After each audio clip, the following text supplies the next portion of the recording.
So I would tell you that I definitely would not be approaching a carrier direct. If you're interested first capturing for a carrier, you can definitely join our capture service team, and look at it that way. For sure, during a cat event, when we have a catastrophe that happens, approaching some of your local restoration companies is probably a good tool, because people like ATI, and please don't flood Robb's inbox with a ton of things. But different restoration companies out there, if they're not having a lot of people be able to have access to a Matterport, could potentially outsource this.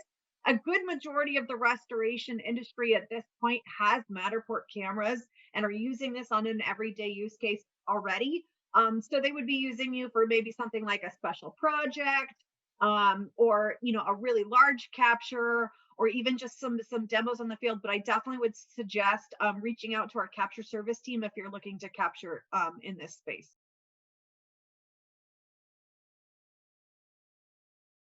Good news. We already have one. Schematic floor plans work perfect with Symbility, and you don't have to do anything with it. So I definitely would check out the schematic floor plans, but it's literally just a matter of a simple upload, and you're done.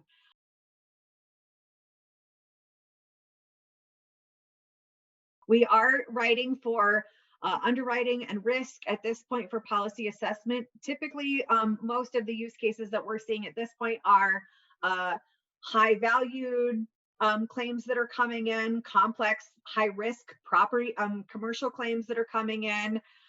In addition to that, definitely, high fire hazard areas, different use cases that carriers know there's a pretty good probability that we're going to have some sort of a claim at this point.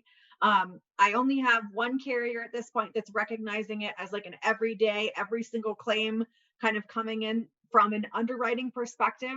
But we're getting there. So hold tight with us.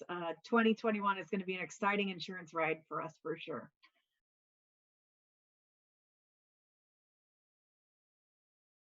Trying to think about the largest. We've captured a heck of a lot of large ones. I think the largest one we did it was right about 80 to 90,000 square feet. The complexities with that, as many of the experienced users know, that when you start getting up around 20,000, you kind of want to make breaking points, specifically if that breaking point is going to be needed on an individual basis. But the largest one we did was basically a stadium, and we did use quite a bit of April tags in that. So, again, that's where the experience of starting to be a user and know what the limitations of the camera are. Not that there's limitations of the camera, it's limitations in the space that of how you're using the admin tool.